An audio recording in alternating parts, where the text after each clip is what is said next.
Welcome to One Word a Day. I'm Sophie, your pilot into the universe of Chinese. Today, we are going to talk about another flavor, la. 辣妹子辣，辣妹子辣. Okay, that's one of the most popular song theme that involves with spicy girls. Okay, um, Spice Girls from Britain is not unique. In Chinese, we have exactly same expression, and I'm pretty sure that's pre-Spice Girl introduction to China, and so it's not a translation. It's a local expression. We attribute spiciness to this type of girl. I'm not sure if it's a mean girl, but it's a girl with her own attitude. So I guess that's a kind of a character of. So besides that, I've been talking about the Chinese traditional Chinese character attribute kind of a submissive behavior to unmarried women, girls basically. But and there we go. Counter argument to that. In our culture, we do have spicy girls. Okay. So la, there are different two ways of explaining what la is. One is from the sense of pain. Okay, spicy is kind of pain inflicting. And another one is from the aroma of harvest. So I would imagine after a full year of sun exposure, when the crop taking a year's worth of sun's energy. So instead of becoming a fuel for heat, it becomes food source to heat our body. So that's the kind of aroma when harvesting, when cutting the crops would evoke the kind of spiciness. Okay. There are two left and right structures, and I lay out the left and right. And the right, obviously, it got this extra component in there, which means a knife or a sickle. And the left part of the remaining part of it is crop in a bundle. So this upward turning, downward turning curves plus a stalk, I guess. That's a simplification of a crop. Actually, the exact crop would have a tilted top to make it a full crop. But here, I guess it's a generic plant. And then we have this oval shape. It's kind of a bundle, a binder to put a bush together, I guess.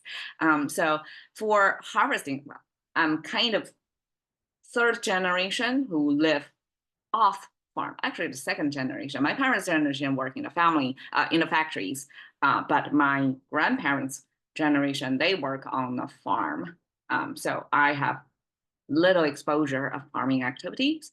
And I would imagine, at least driving by, I can see in a harvest farm field, there are the haystacks, right? So we have to organize the harvest in a certain way. So this finding make it a bundle out of the crop is I guess a universal practice over there. And now we have a knife over there. So that shows you the process of harvesting after you cut down the crops, bundle them together. And together, this gives you the sense of pain. Well, okay, at least the pain because it's cutting or the harvesting give you the sense of the smell, the aroma from ripe crops, kind of a dry, kind of a spicy, right? Okay. And the left side, xin. So there are two versions to explain what xin is. One is like this ancient icon. That's kind of a drawing. And is the more ancient the character goes or preserved, the more realistic rendering it is. So the less abstraction as like today, like you can hardly see what originally it came from. But this ancient rendering of it shows a spiky thing, right? It looks like a weapon. So according to scholars, this is type of corporal punishment for people who committed a crime before. So definitely, and that was the thing. And actually, Chinese had some pretty famous pain-inflicting devices and punishment procedures. I didn't dig into, but this is one of them. So this is another pain-inflicting too. So just like the knife symbolized, this is another pain-inflicting thing. Another read of it is it's related to getting the earth harvested and ready for the next year crop. So this character on the left side is related to renewal, rebirth as well. So we have another point of view on this besides it's a pain inflicting tool. If we look at the music icon, there are some similarities over there.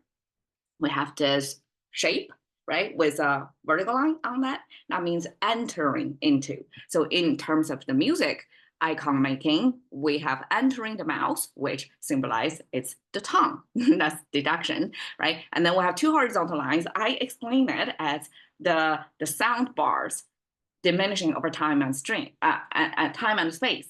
And of course, that's a kind of a contemporary thinking of this bar going shorter and shorter to mean the signal is getting weaker and weaker. But I'm not sure that's ancient actually mean that. But at least I know that if we have two horizontal lines, that means heaven and earth. That's our biosphere. That's our existence, the boundary, upper and the lower boundary of our existence. So we are putting out the sound out there in the space. And this horizontal line means a sweet. So without a horizontal line, it means a speaking. We have the mouth and the tongue in there and have the sound out there. So that's a voicing out, that's a speaking. And then we have this horizontal line means a sweet speaking. Horizontal line means that you're holding something sugary or candy-like. So that it tastes good. So it's sweet speaking becomes music making and singing, right? So we can relate these two characters, like quite some similarities. So if we look at this as heaven and earth, and then we have this entering symbol. So this means puncturing through something, entering, right? And then we have this curve, the second curve.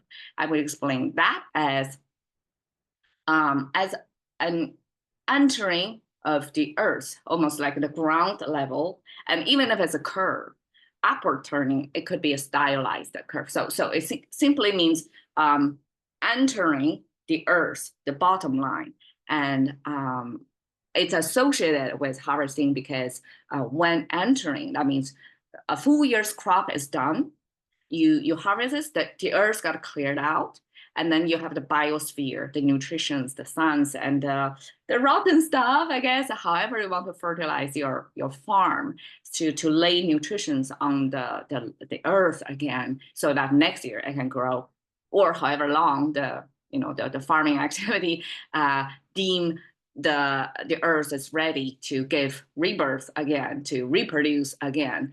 So this renewal from the farming activity have this sense, this aroma of something smell, I guess sweet but spicy as well, because it's a ripe crops smell. So there we go, we have spicy. And just as I say, 辣妹子 is spicy girls. In Chinese sense means hot-tempered. A girl with some, what's the word for English actually? English have this expression that a girl with an attitude. Gosh, I forgot. If you remember, please tell me. The sassy, yes, kind of like that. Okay, but it basically means hot-tempered. It's not easy. It's not submissive, right? 热辣辣 is the expression of somebody is desiring something else, and through the expression of that person, you can see the energy emitting from it. That 热 is hot, the temperature, and 辣 is the spiciness. So this energy emitting from there is associated with desiring. Somebody is really desiring something. Okay, 辣眼睛 means it's spicy on the eyes. That means it's something not, what's the English word for it? It's not ordinary, it's not modest. It's something out there, and it kind of a spike in your eyes. It's not easy to see, maybe not pleasant to see. So it's kind of a social judgment on somebody's behavior or look. And that Chinese would say 辣眼睛 means this is not any ordinary behavior. It's kind of scandalous. Okay, 微辣 is the Chinese expression in a restaurant. You see how many hot peppers. They put the symbol there for you to choose how spicy you want it to be, and Weila is mildly spicy. And I find many of my non-Chinese friends, when we go out, we eat together, mildly spicy is often the choice. So there we go, spicy. Thank you for your time. See you another day.